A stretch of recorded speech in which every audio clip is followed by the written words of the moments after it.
నా కలిగిన ఈ వేదనలన్నీ నీ దెబ్బలని నాకు తెలుసు. అయినా నీ చేతుల్లోకి తీసుకొని నన్ను నలగొట్టడం కంటే నాకు ఉత్తమమైంది ఇంకొకటి ఏముంది? అదే నాకు ఇష్టం. కానీ కొట్టు, నలగొట్టు. నువ్వు ఎంత నలగొడితే అంత పరిమళం నా నుండి వెదజల్లిద్దన్న సంగతి నాకు తెలుసు. హల్లెలూయా. ప్రియులారా, కలత చెందొద్దు. నీకెంతో ఇష్టమైన వారు నీకు దూరం అయిపోతారు. కఠినమైన శ్రమలు, నీకెంతో ఇష్టమైన వాళ్ళు నీకు దూరం అయిపోతారు. నువ్వెంతో ప్రేమించే వాళ్ళు నీకు కనుమరుగైపోతారు. నా అనుకున్న వాళ్ళు నీ మీద ధ్వజం ఎత్తుతారు. లేనిపోనివని నీ మీద నిందా ప్రచారం చేస్తారు. నలుగురిలో నవ్వుల పాలు చేస్తారు. 10 మందిలో ఆరడి పరుస్తారు. అవమానాలకు అప్పగిస్తారు. ఊహించని పరిణామాలు, ఊహించని పరిస్థితులు. ఇవన్నీ దేవుడు ఎరగలేదు అనుకోవద్దు. దేవుడు చూడట్లేదు అనుకోవద్దు. దేవుడు మౌనముగా గమనిస్తా ఉన్నాడు. నీకు జరుగుతున్న అన్యాయం ఆయన చూస్తున్నాడు. నీ మీద వచ్చిన నిందను, దూషణను, ద్వేషాన్ని చూస్తున్నాడు. అందులో నీ నిర్దోషత్వాన్ని చూస్తున్నాడు. అండ్ నీ నమ్మకత్వాన్ని కూడా చూస్తున్నాడు. ఆ కఠిన స్థితిలో సైతం నువ్వు ఆయనకి వెళ్ళి చూస్తున్నావు చూడు. మౌనముగా భరిస్తూ కనుల నిండ కన్నీళ్లతో ప్రభుని చూస్తూ ఉన్నావా? నువ్వు నమ్మిన దేవుడు నిన్ను మరచిపోడెన్నడు. అనుభవాల పాఠం కోసం నిన్ను అప్పగించాడు. పొందే ప్రతి గాయం రూపు మాసిపోయే సమయం సంతోషం ఇక సన్నమాయే. వెదుకుతూ ఉన్నావా విడుదల దారే కనరాక? పొందే నీ శ్రమలు నీతో ఉండవు కడదాకా. Praise the Lord. హల్లెలూయా. కొన్నిసార్లు అండి, నా అనుభవమే చెబుతున్నా, కొన్నిసార్లు అసలు ఎవరికి కనపడకుండా ఇట్లా వెళ్ళిపోదాం అనిపించింది. ఇప్పుడు కాదులే, అప్పుడులో ఆ పరిపక్వత లేని దినాల్లో అసలు ఎవరికి చెప్పకుండా, ఎవరికి కనపడకుండా, ఎక్కడ ఎవడు కనిపెట్టలేని ప్రదేశానికి వెళ్ళిపోవాలనిపించింది. పరిస్థితులు అట్లా. చేతులు ఎత్తండి అనిపించింది, కానీ ఎడిపోతాం. అవునా? బాగా తట్టుకోలేక పరిస్థితులకు తారుమారయ్యి, నా అనుభవం కూడా అట్లా ఉంటే డిసైడ్ చేసుకున్నా కొన్నిసార్లు అయితే అసలు పూర్తిగా మరుగైపోవాలని. కరెక్ట్గా నేను దుఃఖపడతా, మహారోదన కలిగి లోపల ఇంకా బయలుదేరుతుంటే అప్పుడు వస్తారు కొంతమంది. ఈ సెగగా తట్టుకొని ఈడేం చేస్తాడని ఆయన గమనిస్తూ ఉంటాడు. ఈడు జంప్ అయ్యేటట్టు, ఈడేదో జంప్ చేసేటట్టున్నాడు అనుకుంటాడు. ఎవరినో ఒకళ్ళని పంపిస్తాడు. వాళ్ళు వచ్చి దేవుని గురించి అడుగుతారు. ఇప్పుడు ఆల్రెడీ ఆయనకి నాకు తగాదై ఉంది. దేవునికి స్తోత్రం. ఎవరికి? మరి నేను ఇంత కొలిమిలో కాలుతుంటే ఆయన పట్టించుకోవట్లా, కడుపు మండదు. దేవునికి స్తోత్రం. ఇప్పుడు అలిగిపోతున్నా అన్నమాట. మనుషుల మీద కాదు, ముందు ఆయన మీద అలిగి పోతున్నట్టు. ఆ టైంలో కొంతమంది వచ్చి దేవుని గురించి అడుగుతారు. ఇప్పుడు ఏం చేయాలా? ఏం దేవుడు ఏమో పండి అని పోవాలా, ఆగి చెప్పాలా? కానీ మనసు ఎలా ఉంటుందో తెలుసా? ఇన్ని బాధలు పోతాయి, ఇన్ని శ్రమలు, ఏడుపు, దుఃఖం మొత్తం పోయి దేవుని గురించా? రండి కూర్చోండి. మరి ఇప్పుడు నా ముఖం వికారంగా, నా హృదయం వేదనగా వాళ్ళు కనపడకూడదు. సంతోషంగా కనపడాలి, ఆనందంగా మాట్లాడాలి. నేనే ఏడుపు ముఖం వేసుకొని దేవుడా, దేవుడు గొప్పోడేలే నమ్ముకోండి అంటే ఎట్లుంటుంది? ఆ గొప్ప దేవుడేలే నమ్ముకోండి, ఆత్మలు రక్షించబడతలే, నరకం నుంచి కాపాడబడతారు, నమ్ముకోండి, బాగానే ఉంటుంది అని ఏడుపు ముఖం వేసుకొని చెప్పాను అనుకో, ఎవడైనా కూర్చొని వింటాడా? వింటాడా? నీకు దండం రాసా, ఈడి మోకాన్ని ఎదురా పుట్టెడు ఏడుపు ఉందని జంపు. దేవునికి స్తోత్రం. అట్లా ఎవడుంటాడండి? వినరు. ఏ దేవుడిని నేను కలిగి ఉన్నానో ఆ దేవుళ్ళో నేను ఏది ఆస్వాదిస్తున్నానో ఆ ఆనందం నా ముఖంలో కనపడాలి అవతల వాడికి. ఇప్పుడేం చేయాలా? అంత విషాదం, అంత వేదన, అంత దుఃఖం మొత్తం పోవాలి, పూర్తిగా సంతోషం. మళ్ళీ మనం యాక్షన్ చేస్తే అవతలవాడికి అర్థమైద్ది. అవునా? అర్థం కాదా? ఇప్పుడు యాక్షన్ చేయడానికి కూడా లేదు. సచ్చినట్టు మళ్ళా ఈ వేదనంతా డిలీట్ చేసి మళ్ళా ఆయనను బట్టి ఆనందాన్ని నింపుకొని, ఎప్పుడైతే అలా అడుగుతారో ఈ ఆవేశం అంతా చల్లారిపోయింది. వాళ్ళకి చెప్తాం, చెప్పి వాళ్ళకి ప్రార్థన చేస్తాం, వాళ్ళని ఒప్పించి లైన్ చేస్తాం, అయిపోయింది. ఇక వాళ్ళు వెళ్తారు. ఇప్పుడు మళ్ళీ దేవుడు అడుగుతాడు, ఏరా నువ్వు ఏదో బయలుదేరినట్టున్నావు అంటాడు. యాడికి బయలుదేరేది? దేవా, నీ పని చేయకుండా నేనే అడిగిపోతానయ్యా, పొరపాటును కూడా బాను. మారిపోయింది ఫీల్. ఒక పక్క సెగ, మరో పక్క మళ్ళా ఆదరణ. అక్కడ కూడా టెస్టే. కఠినంగా తెంచేసుకుని వెళ్ళిపోతాడా, లేకపోతే నా పేరు వినబడగానే ఆగిపోతాడా? ఆయన నామం వినబడితే, ఆయన గురించి చెప్పాల్సి వస్తే ఆగిపోయింది హృదయం. అంతకంటే ఆనందం లేదు. మరి ఓ అబ్బా ఎన్ని రకాల పరీక్షలో మరి ఊరక తీసుకొచ్చి నిలబెడతాడా? దేవునికి స్తోత్రం కలుగును గాక. ఇప్పుడు మా పాస్టర్లు కొంతమంది డింగుమని పాస్టర్లు అయిపోదాం అనుకుంటున్నారు. అవుతారు పాస్టర్లు, ఏముంది నిలబెట్టి నెత్తి మీద నూనె పోతే పాస్టరు.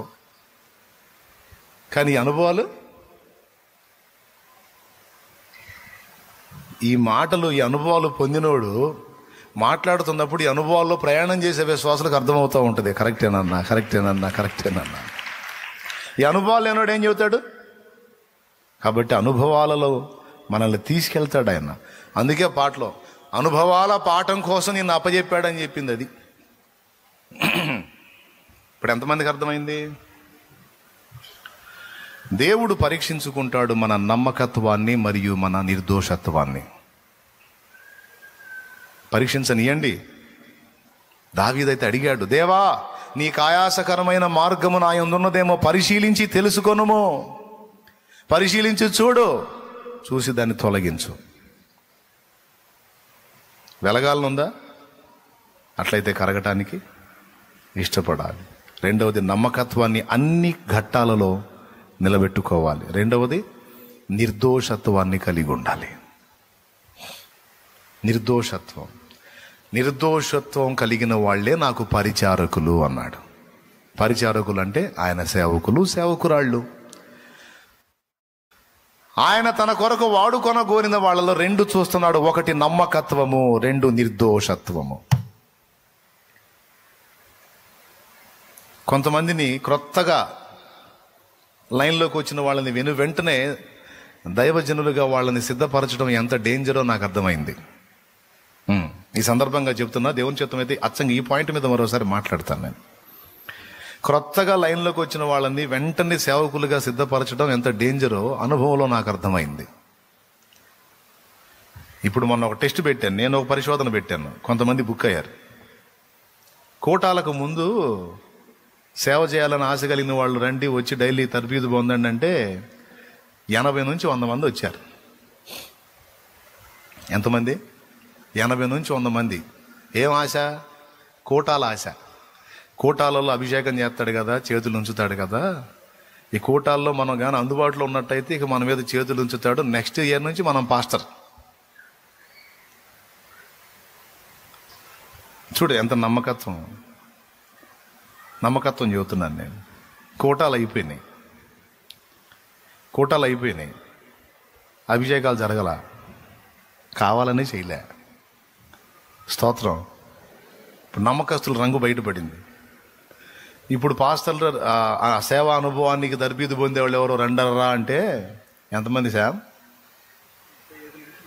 35 నుంచి 40 మంది. 100 మంది ఎడిపోయారు? 35 నుంచి 40 మంది నిగ్గుతేలేరండి. ఎంత నమ్మకత్వమో కదా. పొరపాటున ఇంతమంది వచ్చారని వీళ్ళందరి మీద నెత్తి మీద నూనె పోసి చేతులు ఉంచితే వీళ్ళు దేవుని పని కూడా అంతే చేస్తారుగా. 4 రోజులు పట్టపగలు చేసి నాశనం చేసి వెళ్తారుగా.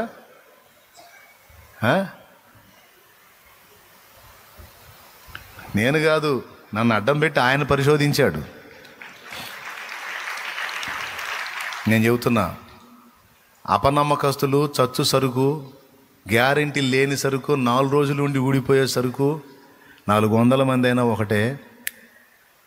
దేవుని కార్యం జరిగేంత వరకు కాచుకొని నమ్మకంగా దీన మనసు కలిగి నేర్చుకోవడానికి ఇష్టపడే దీనులైన బిడ్డలు 40 మంది అయినా ఒకటే, 4 ఒకటే.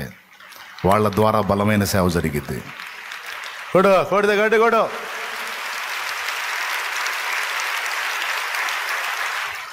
వాళ్ళ ద్వారా జరిగింది బలమైన సేవ. సామర్థ్యం పొందకుండా, సామర్థ్యం పొందండారా, నేర్చుకుంటారా అని నేను పిలిచిన పిలుపుకు లోపడకుండా ఏం చేస్తారు రేపు? సేవ చేయాలిగా. సేవ చేయాలంటే బోధించాలిగా. ముందు ఉపదేశ క్రమం నేర్చుకోండి, దేవునితో ఏకాంతంగా గడపడం నేర్చుకోండి. నేను చెప్పా మళ్ళీ, పని టయాల్లో కాదు, ఈవినింగ్ టైం పెట్టా. 40 మంది తేలారు, నమ్మకమైన సరుకు. నడుస్తానే ఉంది ఇప్పుడు డైలీ, ఎవ్రీడే ఈవినింగ్.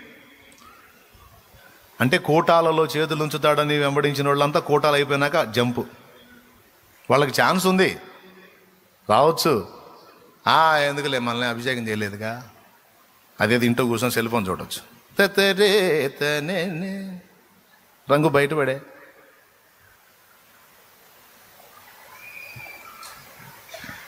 నమ్మకమైన వారిని నా దేవుడు కనిపెడుతున్నాడు.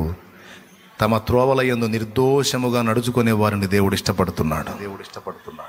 వారిని తన యొద్ద స్థిరపరుచుకుంటాడు. రెండవది, తన పరిచర్యలో వాడుకుంటాడు. ఇది నీవు నేను మనం పొందాలి అంటే ఈ రెండిటి విషయంలో జాగరూకులమై ఉండాలి. నంబర్ 1 నమ్మకత్వం. నమ్మకత్వం దేవుని యొద్ద మనల్ని స్థిరపరిచిద్ది. రాని పరిశోధనలో రాని, దేవా నేను నమ్మకత్వాన్ని మాత్రం ఏది ఆ మాట బైబిల్లో అన్నాడు ఒకడు ఉన్నాడు. నేనైతే ఆయన వదలను. యెహోవా ఇచ్చెను, యెహోవా తీసుకొనెను, యెహోవాకే స్తోత్రం కలుగును గాక అని ఇతను పలికితే, నీవెందాక నీ నమ్మిక వదలవు అన్నది ఒక ఆమె, వాళ్ళ ఆవిడే. చూడండి ఏబు గ్రంథం 2వ ఎందువా దేవుని దూషించి మరణము కమ్మనెను. అద్దుగో యథార్థత అంటే ఏంటండి? యథార్థత అంటే ఏంటి? అన్నీ ఇచ్చినప్పుడు భజన చేయటమను, పరిస్థితులు తారుమారైనప్పుడు రంగు బయట వేయటం, అది కాదు యథార్థత, అది కాదు నమ్మకత్వం. ఇచ్చినా ఇయ్యకపోయినా ఏమన్నాడు? అన్నీ మనకి ఇచ్చినప్పుడేమో స్తోత్రమా, కొద్దిపాటి శ్రమలు అనుమతిస్తేనేమో తిరుగుబాట, మూర్ఖురాలా పో అన్నాడు. ఒక్క మాట కూడా నేను ఆయన అనను, నేను ఆయనకు నమ్మకంగా ఉంటాను. నిజమే. దేవుణ్ణి తిట్టమంటేనేమో ఆమె తిట్టి పంపించాడు. మళ్ళీ ఏమన్నా లాభాల్లో ఉన్నాడా? 10 మంది పిల్లలు పోయారు, ఆస్తులు పోయినాయి, అంతస్తులు పోయినాయి, అన్నీ పోయినా ఒక ఎత్తు, ఒంట్లో ఆరోగ్యం కూడా పోయింది, శరీరం రోగగ్రస్తమైపోయింది. ఆ స్థితిలో ఉండి కూడా దేవుణ్ణి దూషించమంటే దూషించమన్న వ్యక్తిని తిట్టి పంపించాడు, కానీ ఒక్క మాట కూడా దూషించలా. ప్రియులారా, ఎంతమంది లైన్లో ఉన్నారండి? ఉన్నారా? సర్దుకునేవాళ్ళు సర్దుకున్నారా? అందరూ ఉన్నారా లైన్లోనే? దేవుడే నీకు మాటను అందించాడా, లేకపోతే శాలేమన్నా మాట్లాడుతున్నాడా? దైవస్వరమే నాకు వినపడుతున్న వాళ్ళు చేతులు ఎత్తండి. దేవునికి కృతజ్ఞతాస్తోత్రాలు. యథార్థంగా దేవుని పాదాలే పట్టుకుంటాను నేను. మరి ఏం మాట్లాడాలి నాకేం తెలుసు? నీకు సంబంధించిన వాక్కు నీకు ఇచ్చాడు కనుక జాగ్రత్త, దాన్ని గైకొని బ్యాలెన్స్ చేసుకో. నమ్మకత్వాన్ని పరీక్షించుకుంటాడు దేవుడు. రెండవది నిర్దోషత్వాన్ని పరీక్షించుకుంటాడు. నమ్మకమైన వారిని తన యొద్ద స్థిరపరుస్తాడు. నిర్దోషత్వాన్ని సాధన చేసిన వాళ్ళని ఆయన పరిచర్య కొరకు వాడుకుంటాడు. ఆయనకి ఏ స్థితికి తీసుకెళ్తాడో కూడా తెలియదు, ఏ అంతస్తులో ఉంచుతాడో కూడా తెలియదు. ఒకటైతే నిజం, దేవుడు వాడుకుంటాడు. ఆమేన్. ఆయన చేత వాడబడాలి అంటే ఈ రెండింటి విషయంలో కీలకంగా ఉంటారు కదా. రైట్, రండి పైకి లేచి నిలబడండి.